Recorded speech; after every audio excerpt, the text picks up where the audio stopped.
इस कहानी की शुरुआत में हम एक हरे रंग के एस्टेरॉइड को गिरते हुए देखते हैं और हमें बताया जाता है कि आसमान से हरे रंग का एस्टेरॉइड फेरी लैंड में गिरता है, जो आंखों को सुकून पहुंचाने वाला और काफी ज्यादा रेयर फील होता है। लेकिन शायद ऐसा ना हो, क्योंकि ये एस्टेरॉइड पहले भी गिर चुका है, जिसके बारे में पुरानी कहानियों में बताया गया है। गाँव को पार करते हुए हरा एस्टेरॉइड कहीं खो जाता है और अंधेरे में कोई बीस्ट जागता है। अगले सीन में हम फावन फेरी को देखते हैं, जो एक एनिमल फेरी है और वो सभी जानवरों, पशु पक्षियों के साथ खूब मस्ती करती है। पिक्सी होलो में टिंकर बेल फेरी ग्रास से बने एक बड़े से पोट को ले आती है, जिसे फावन फेरी ने मंगवाया था। टिंकर बेल फावन फेरी से पूछती है कि इतने बड़े पोट का क्या करेगी, लेकिन बेबी बन्नी या फिर डस के घर के रूप में करेगी। लेकिन फावन फेरी टिंकर बेल को कुछ भी नहीं बताती। टिंकर बेल को लग रहा था कि फावन फेरी उस बड़े से पोट का यूज बेबी बन्नी या फिर डस के घर के रूप में करेगी। लेकिन फावन फेरी के कुछ न बताने की वजह से टिंकर बेल को फावन फेरी के ऊपर शक होना शुरू हो जाता है कि फावन जरूर उससे कुछ छिपा रही है। टिंकर बेल के जिद करने पर फावन फेरी उसे सब कुछ सच सच बताने के लिए राजी हो जाती है। लेकिन इससे पहले कि वो टिंकर बेल फेरी से प्रॉमिस करवाती कि वो उसे जो कुछ भी दिखाएगी, उसे देखने के बाद वो डरेगी नहीं। टिंकर बेल फेरी इसके लिए राजी हो जाती है। फावन फेरी टिंकर बेल फेरी को अपने कमरे में ले आती है, जहाँ पर उसने एक बेबी ईगल को छुपा कर रखा था।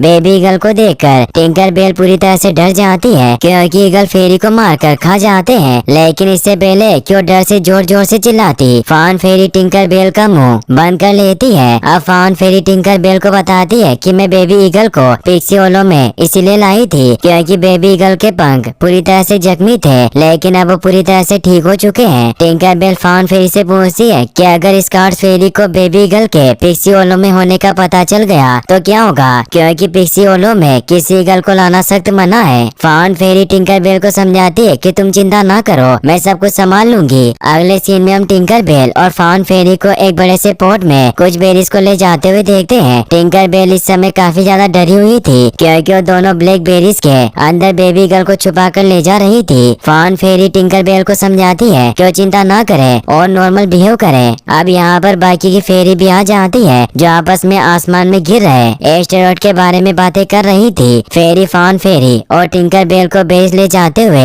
देखकर हैरान थी, क्योंकि नॉर्मली जंगल से पिक्सी होलो में बेरीज को नहीं लाया जाता है। फावन फेरी सभी से झूठ बोल देती है कि खास प्रकार के बेरीज है जो काफी ज्यादा स्वादिष्ट है। फावन फेरी की बात सुनकर रोसेटा बहुत खुश होती है और वो फावन और टिंकर बेल की मदद करने के लिए पिक्सी डस्ट की मदद से सारे बेरीज को हवा में उड़ाकर उस जगह पर ले जाने की कोशिश करती है जिस जगह पर फावन और टिंकर बेल बेरीज को लेकर जाना चाहती थी। लेकिन बेरीज के वहाँ से उड़ने की वजह से बेबी ईगल दिखाई देने लगता है, जिसे देखकर सारी फेरी डर जाती है और अपनी जान बचाकर इधर उधर भागने लगती है। बेबी ईगल के चीखने की आवाज सुनकर पास के जंगल में मौजूद 3 ईगल पिक्सी होलो की तरफ तेजी से बढ़ने लगते हैं। फेयर क्वीन क्लारियन, जो इस समय इसके बल के साथ थी, वो भी ईगल्स को पिक्सी होलो की तरफ बढ़ता देखकर डर जाती है। तीनों ईगल पिक्सी होलो में आकर तबाही मचाना स्टार्ट कर देते हैं और फेरीज को मारने की कोशिश करते हैं। एक ईगल इरिडेसा नाम की एक फेरी को मारने के लिए उसका पीछा करने लगता है, लेकिन इससे पहले क्यों इरिडेसा को मारता, वहाँ पर नक्स फेरी आ जाती है, जो एक स्काउट फेरी है और इरिडेसा को ईगल के हमले से बचा लेती है। इसके बाद नक्स फेरी बाकी के स्काउट फेरी के साथ मिलकर ईगल्स पर हमला करना स्टार्ट कर देती है और किसी तरह बहुत मुश्किल से 2 ईगल्स को तो वहाँ से भगा देती है। लेकिन एक ईगल अभी भी पिक्सी होलो में मौजूद था, जो टिंकर बेल फेरी को मारने के लिए उसकी तरफ बढ़ रहा था, मगर तभी वहाँ पर नक्स फेरी आ जाती है, जो ईगल के मुंह में एक लकड़ी के टुकड़े को डाल देती है, जिससे ईगल उनके ऊपर हमला नहीं कर पाता। अब यहाँ पर बाकी की स्काउट फेरी भी आ जाती है, जो मिलकर ईगल से लड़ती है और उसे पिक्सी होलो से बाहर भगा देती है। इसके बाद स्काउट फेरी बेबी ईगल पर हमला करके उसे जाल में कैद कर लेती है। बेबी ईगल को जाल में कैद देखकर फावन फेरी वहाँ पर आ जाती है, जो नक्स और बाकी के स्काउट फेरी को बेबी ईगल को नुकसान पहुँचाने से रोकती है और सबको विश्वास दिलाती है कि बेबी ईगल किसी को कोई नुकसान नहीं पहुँचाएगा। नक्स फेरी को फावन फेरी की बातों पर विश्वास नहीं था और वो फावन फेरी को बेबी ईगल के पास से हटने के लिए कहती है। तभी वहाँ पर फेरी क्वीन क्लोरिन आ जाती है, जो पूछती है कि सब कुछ ठीक तो है ना। क्वीन फेरी को बताती है कि सब कुछ ठीक कैसे रह सकता है जब फावन पिक्सी होलो में खतरनाक जानवरों को लाती रहती है। पिछली बार वो पिक्सी होलो में सांप और चूहे ले आई थी। टिंकर बेल फावन के सपोर्ट में क्वीन फेरी के सामने बोलती बोलती है कि फावन का दिल बहुत बड़ा है और वो अक्सर हमारी मदद करती रहती है। फेरी क्वीन फावन फेरी से कहती है कि तुमने बहुत बार हमारी मदद की है जो तारीफ के काबिल है, लेकिन तुम ऐसा कुछ न करो जिससे हम सबकी जान को खतरा हो। फावन फेरी क्वीन फेरी से वादा करती है कि अब से वो अपने दिल की नहीं बल्कि दिमाग की सुनेगी और कोई भी ऐसा काम नहीं करेगी जिससे किसी की जान को खतरा हो। इसके बाद फावन फेरी बेबी गर्ल को आजाद कर देती है और उड़कर वहाँ से चला जाता है। अगले सीन में हम फावन फेरी को कुछ रेबिट्स को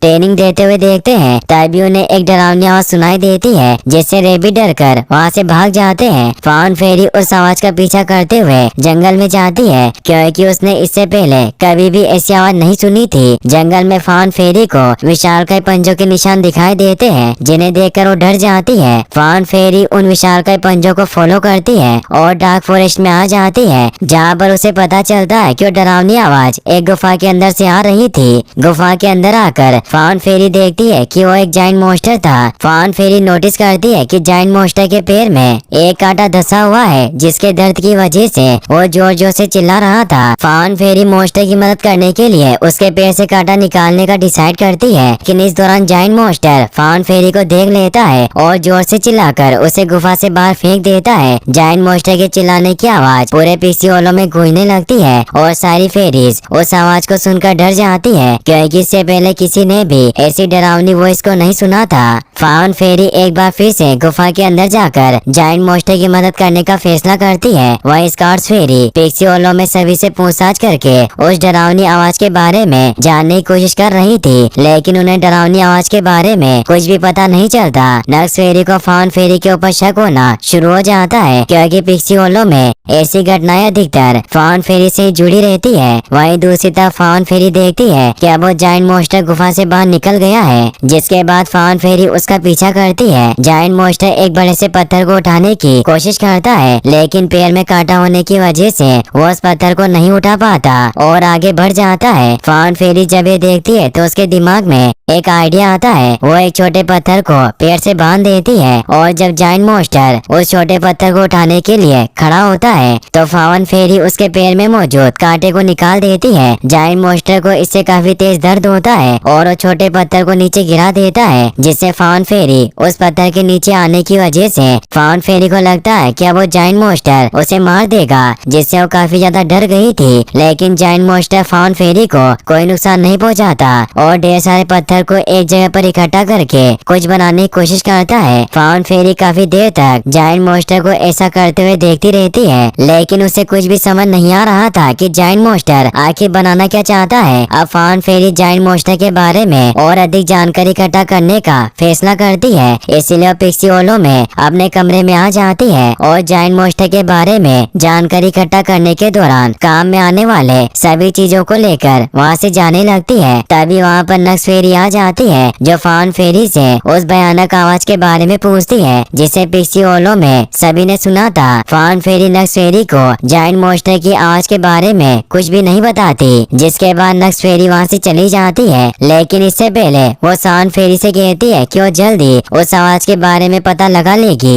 अब फावन फेरी अपना सारा जरूरी सामान लेकर जाइंट मॉन्स्टर के पास आ जाती है और उसके बारे में जानने की कोशिश करती है। इस दौरान फावन फेरी और जाइंट मॉन्स्टर जल्दी एक अच्छे दोस्त बन जाते हैं। फावन फेरी पिक्सी डस्ट की मदद से जाइंट मॉन्स्टर के पत्थर इकट्ठा करने में उसकी मदद करती है। रात होने पर फावन फेरी सो जाती है, लेकिन अगली सुबह जब वो सोकर उठती है तो देखती है कि जाइंट मॉन्स्टर ने एक बड़ा सा मीनार बना दिया था। फावन फेरी को उस मीनार को देखकर कुछ भी समझ नहीं आता है क्या कि जाइंट मॉन्स्टर ने उस बड़े से मीनार को क्यों बनाया है। इसके बाद जाइंट मॉन्स्टर फावन फेरी के साथ किसी और जगह की तलाश में निकल पड़ता है। रास्ते में फावन फेरी जाइंट मॉन्स्टर से बहुत सारे सवाल पूछती है, जिससे मॉन्स्टर भी परेशान हो जाता है। अब जाइंट मॉन्स्टर एक जगह पर पहुंचकर फावन फेरी को पत्थर पर बिठा देता है और खुद पत्थर को एक जगह पर इकट्ठा करने लगता है, क्योंकि उस जगह पर भी पिछली बार की तरह एक बड़ी सी मीनार बनाना चाहता था। फावन फेरी पिक्सी डस्ट की मदद से पत्थर इकट्ठा करने में जाइंट मॉन्स्टर की मदद करती है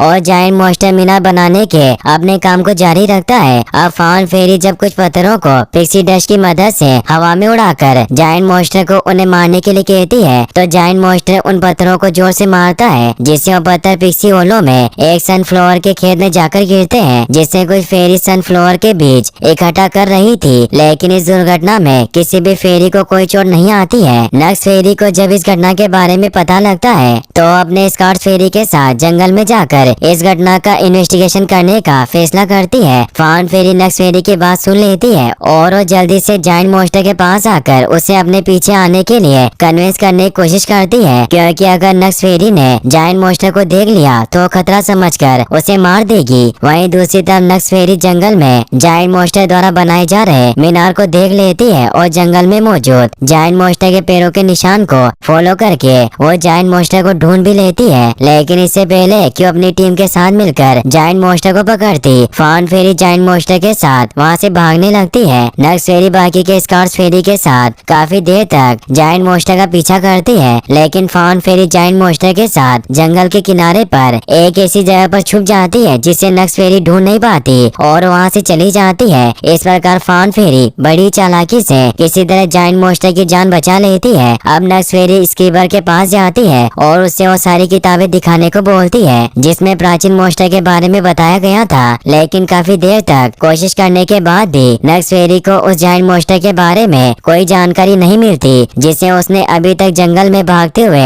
देखा था। इसके बाद जब नक्स फेरी को प्राचीन काल के जायंट मॉन्स्टर के बारे में बता रहा था तो इस दौरान नक्स फेरी स्क्रीबर के बोर्ड पर उस जायंट मॉन्स्टर की एक ड्राइंग देखती है जिसे उसने कुछ देर पहले जंगल से भागते हुए देखा था और जिसकी उसे तलाश थी। नक्स फेरी स्क्रीबर से उस जायंट मॉन्स्टर के बारे में वो सारी बातें बताने के लिए कहती है जो जानता है। इसके बाद हम फान फेरी को देखते हैं जो बाकी के फेरीज को जायंट मॉन्स्टर से मिलाती है। जायंट मॉन्स्टर को देखकर सारी फेरीज पूरी तरह से डर जाती है, क्योंकि उन्होंने इससे पहले कभी भी इतने बड़े जायंट मॉन्स्टर को नहीं देखा था। फान फेरी टिंकरबेल और बाकी के फेरी को बताती है कि डरने की कोई भी जरूरत नहीं है, क्योंकि जायंट मॉन्स्टर फेरीज को मारकर नहीं खाता है। फान फेरी सभी फेरीज को बताती है कि जिस प्रकार हमें पता है कि जायंट मॉन्स्टर से किसी को खतरा नहीं है, इसी प्रकार पिक्सी होलो में सभी को पता होना चाहिए कि जायंट मॉन्स्टर खतरनाक नहीं है, जिससे जायंट मॉन्स्टर भी सेफ रहेगा। लेकिन इसके लिए सबसे पहले हमें ये बात क्वीन को बतानी होगी। सारी फेरीज फान फेरी की इस बात से एग्री करती है और वो पिक्सी डस्ट की मदद से जायंट मॉन्स्टर को अपने साथ उड़ाकर क्वीन के पास पहुंच जाती है। सबसे पहले फान फेरी क्वीन फेरी के पास जाती है और तब तक के लिए वो बाकी के फेरी को जायंट मॉन्स्टर के साथ बाहर रुकने के लिए बोलती है। फान फेरी ने सोचा था कि क्वीन फेरी को जायंट मॉन्स्टर के बारे में अच्छी अच्छी बातें बताकर उसे पिक्सी होलो में रहने देने की इजाजत मांग लेगी, लेकिन जब वो क्वीन के पास पहुंचती है तो देखती है कि नक्स फेरी पहले से ही वहाँ मौजूद थी। नक्स क्वीन को बताती है कि पुरानी कहानियों में आज से 972 साल पहले मौजूद एक जायंट मॉन्स्टर के बारे में बताया गया है जिसका नाम था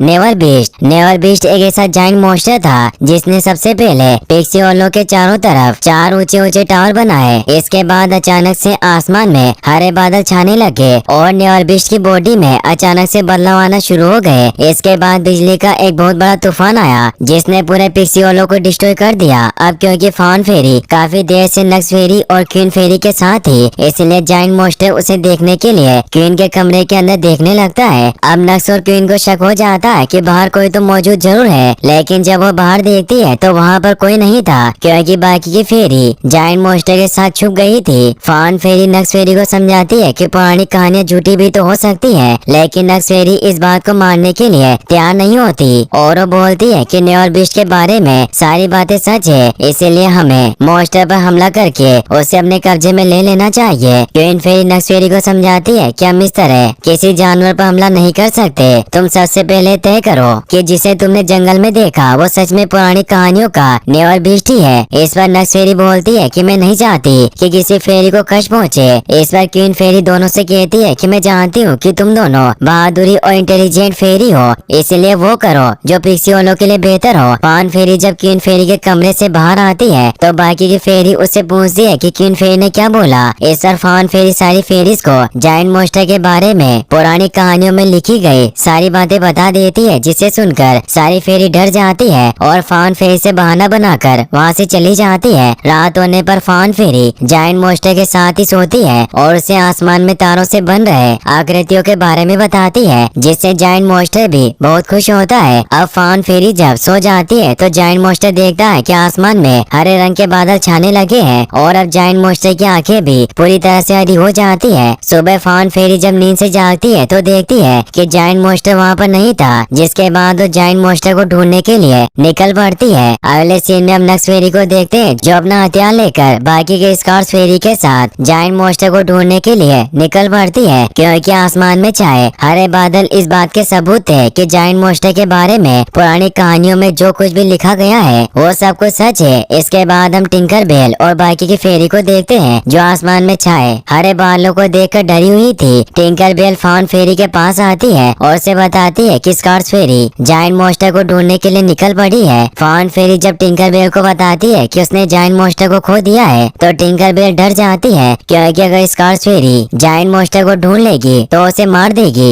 टिंकर बेल फाउन फेरी को बताती है कि जायंट मोस्टर के बारे में पुरानी कहानियों में जो कुछ भी लिखा गया है वो सब सच साबित हो रहा है, जैसे कि आसमान में हरे बादल का छाना। तो हो सकता है कि जायंट मोस्टर सच में हमारे लिए एक खतरा हो। टिंकर बेल की बात सुनकर फाउन फेरी उसे समझाती है कि हो सकता है कि जायंट मोस्टर के बारे में लिखी गई कुछ बातें सच हो, लेकिन मेरा विश्वास करो वो हमें कभी भी नुकसान नहीं पहुंचाएगा। टिंकर बेल फेरी फाउन फेरी के बातों पर विश्वास करके बर्फीले इलाके में जायंट मोस्टर को ढूंढने जाती है, क्योंकि अभी तक जायंट मोस्टर ने गर्म और ठंडे इलाके में एक भी मीनार नहीं बनाया था। फाउन फेरी गर्म इलाके में जायंट मोस्टर को ढूंढने जाती है। अगले सीन में हम जायंट मोस्टर को देखते हैं जो गर्म इलाके में तेजी से एक मीनार बना रहा था, और जैसे मीनार बनकर कंप्लीट होती है तो ठंड वाले इलाके की तरफ निकल पड़ता है। अब नक्स फेरी भी बाकी के स्कॉट्स फेरी के साथ जायंट मोस्टर को ढूंढते हुए गर्म इलाके में जायंट मोस्टर के बनाए गए मीनार के पास आ जाती है। फाउन फेरी जब नक्स फेरी और बाकी की स्कॉट फेरी को देखती है तो जंगल में पेड़ की टहनियों को काटकर उन्हें गलत रास्ता दिखाती है कि जायंट मोस्टर इस तरफ गया है ताकि वो जायंट मोस्टर तक ना पहुंच सके।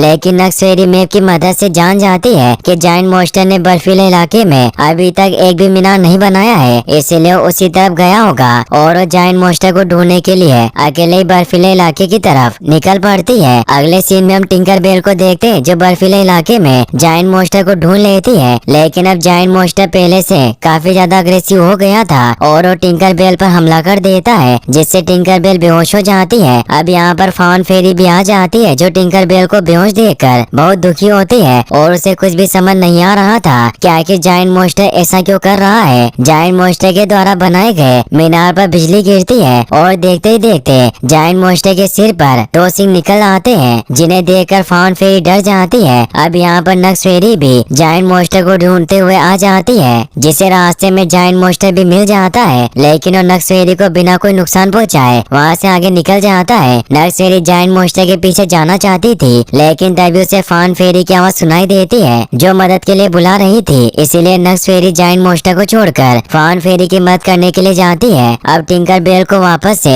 पीसीओलो में लाया जाता है, जहाँ पर डॉक्टर बताते हैं कि टिंकर बेल जल्दी ठीक हो जाएगी, जिससे सारी फेरी बहुत खुश होती है। इसके बाद फाउन फेरी जायंट मोस्टर के पास जाती है जो इस समय एक चट्टान के ऊपर खड़ा था। फाउन फेरी जायंट मोस्टर को अपने पास बुलाती है और जैसे जायंट मोस्टर चट्टान से नीचे आता है, नक्स फेरी बाकी की स्कॉट फेरी के साथ मिलकर जायंट मोस्टर पर हमला कर देती है और उसे बेहोश करके बंदी बना लेती है। इसके बाद सारी फेरी मिलकर जायंट मोस्टर को पीसीओलो में ले आती है। अब टिंकर बेल भी ठीक हो जाती है, जिससे मिलने के लिए फाउन फेरी आती है और उसे कहती है कि अब जायंट मोस्टर तुम्हें कभी भी चोट नहीं पहुंचाएगा, क्योंकि अब उसे बंदी बना लिया गया है। इस पर टिंकर बेल फाउन फेरी को बताती है कि जायंट मोस्टर ने उस पर हमला नहीं किया था, बल्कि उसने तो उसे बिजली गिरने से बचाया था। टिंकर बेल की बात सुनकर फाउन फेरी समझ जाती है कि जायंट मोस्टर पीसीओलो को डिस्ट्रॉय करने नहीं बल्कि उसे बचाने के लिए आया है। अब आसमान में पूरी तरह से हरे बादल छा जाते हैं और उनसे पीसीओलो में बिजली गिरने लगती है। नक्स फेरी जब ये देखती है तो उसे लगता है कि सब जायंट मोस्टर के द्वारा बनाए गए मीनार की वजह से हो रहा है, इसलिए जायंट मोस्टर के द्वारा बनाए गए मीनार को डिस्ट्रॉय करने के लिए निकल पड़ती है। इसके बाद हम फाउन फेरी को देखते हैं जो बाकी की फेरी के साथ जायंट मोस्टर के पास आ जाती है और उसे आजाद करा देती है। फाउन फेरी जायंट मोस्टर को अपने साथ चलने के लिए कहती है, क्योंकि आसमान से लगातार बिजली गिर रही थी, लेकिन अब जायंट मोस्टर की आंखों की रोशनी चली गई थी, जिसकी वजह से उसे कुछ भी दिखाई नहीं दे रहा था। अब फाउन फेरी के ऊपर बिजली गिरने वाली थी कि तभी जायंट मोस्टर फाउन फेरी को धक्का देकर बिजली को अपने ऊपर ले लेता है, जिससे फाउन फेरी की जान बच जाती है। बिजली जायंट मोस्टर के दोनों सिंह के ऊपर थी और अब जायंट मोस्टर के पंख निकल आते हैं, जिनकी मदद से वो उड़ भी सकता था। फाउन फेरी ये देखकर समझ जाती है कि जायंट मोस्टर हरे बादल से निकलने वाली बिजली को इकट्ठा करके पीसीओलो को बचाना चाहता है और हरे बादल की सारी बिजली को इकट्ठा करने के लिए ही उसने ऊंची मीनारें बनाई थी। अब फान फेरी जायंट मॉन्स्टर को अपने पीछे आने के लिए कहती है। इसके बाद जायंट मॉन्स्टर फान फेरी को फॉलो करते हुए हरे बादल से अपने द्वारा बनाए गए मीनार पर गिर रहे बिजली को अपने ऊपर ले लेता है। लेकिन इससे पहले कि वो चौथे और आखिरी मीनार की बिजली को भी अपने ऊपर लेकर सब कुछ ठीक करता, नक्स फेरी चौथे मीनार को डिस्ट्रॉय कर देती है, जिससे जायंट मॉन्स्टर भी नीचे गिर जाता है। फान फेरी ये देखकर नक्स फेरी को समझाने की कोशिश करती है कि उसने ऐसा करके बहुत बड़ी मुसीबत को बुला लिया है। लेकिन नक्स फेरी को कुछ भी समझ नहीं आ रहा था और उसे तो लग रहा था कि मीनार को डिस्ट्रॉय करके उसने पिक्सियोलो को बचाया है। अब हरे बादल से चारों तरफ बिजली गिरने लगती है और इससे पहले कि नक्स फेरी के ऊपर भी बिजली गिरती, जायंट मॉन्स्टर नक्स फेरी को धक्का देकर उस बिजली को अपने ऊपर ले लेता है, जिससे नक्स फेरी की जान बच जाती है। और अब उसे समझ में आ जाता है कि जायंट मॉन्स्टर पिक्सियोलो को डिस्ट्रॉय करना नहीं बल्कि उसे बचाना चाहता है। फान फेरी नक्स फेरी को वहाँ से दूसरों की मदद करने के लिए भेज देती है। अब पिक्सियोलो के ऊपर चारों तरफ लगातार बिजलियाँ गिर रही थी और पिक्सियोलो डिस्ट्रॉय हो रहा था। फान फेरी ये सब रोकने के लिए जायंट मॉन्स्टर के साथ आसमान में ऊपर की तरफ जाने लगती है और जायंट मॉन्स्टर एक एक करके आसमान से गिरने वाली सारी बिजली को अपने ऊपर लेकर आगे बढ़ रहा था। इस दौरान फान फेरी के ऊपर भी बिजली गिरने वाली होती है, लेकिन जायंट मॉन्स्टर फान फेरी को बचा लेता है और अकेले आसमान की सारी बिजली को अपने ऊपर लेकर आगे बढ़ता है। फान फेरी और बाकी की सभी फेरी जायंट मॉन्स्टर को ऐसा करते हुए देख रही थी। जायंट मॉन्स्टर जब बादलों से भी ऊपर चला जाता है तो एक जोरदार ब्लास्ट होता है, जिसमें तेज रोशनी होती है और अगले पर सब कुछ पहले की तरह नॉर्मल हो जाता है। फेरीज देखती है कि जायंट मॉन्स्टर और फान फेरी आसमान से नीचे गिर रही है, जिसके बाद वो जायंट मॉन्स्टर और फान फेरी को रेस्क्यू कर लेती है। अब जायंट मॉन्स्टर के दोनों सिंग कट चुके थे और साथ ही उसके दोनों पंख भी जलकर राख बन जाते हैं। लेकिन फान फेरी की इस घटना के दौरान डेथ हो गई थी, जिससे सभी फेरी बहुत दुखी होती है। जायंट मॉन्स्टर अपने मैजिकल पावर की मदद से फान फेरी को वापस से जिंदा कर देता है, जिससे सभी बहुत खुश होते हैं। इसके बाद जायंट मॉन्स्टर फान और बाकी के फेरी के साथ पिक्सियोलो में रहता है और सारी फेरीज की मदद करता है। जायंट मॉन्स्टर के साथ रहकर फेरीज बहुत खुश थी। फान फेरी जायंट मॉन्स्टर के ऊपर एक किताब लिखती है, जिसमें वो बताती है कि जायंट मॉन्स्टर फेरीज के अच्छे दोस्त हैं। अब समय के साथ जायंट मॉन्स्टर अनएक्टिव रहने लगता है, जिससे फान फेरी समझ जाती है कि जायंट मॉन्स्टर के पास से 1000 साल के लिए हाइबरनेशन में जाने का समय आ गया है, क्योंकि जायंट मॉन्स्टर हाइबरनेशन से तभी बाहर आता है तब उसे हरे बादल से गिरने वाली बिजली से पिक्सियोलो को बचाना होता है। यह जानकर सारी फेरीज बहुत दुखी होती है, क्योंकि अब वो शायद वापस से जायंट मॉन्स्टर को ना देख सके। इसके बाद सारी फेरी मिलकर जायंट मॉन्स्टर और उसकी गुफा को सजाती है और उसके हाइबरनेशन में जाने से पहले आखिरी बार मिलती है। अब जायंट मॉन्स्टर पूरे 1000 साल के लिए हाइबरनेशन में चला जाता है और इसी के साथ ये मूवी यहीं पर खत्म हो जाती है। गाइस, अगर आप टिंकरबेल की और भी मूवीज देखना चाहते हैं तो डिस्क्रिप्शन में दिए गए लिंक पर क्लिक करके वॉच कर सकते हैं। और आपको ये वीडियो कैसा लगा मुझे कमेंट बॉक्स में जरूर बताना। Thanks for watching.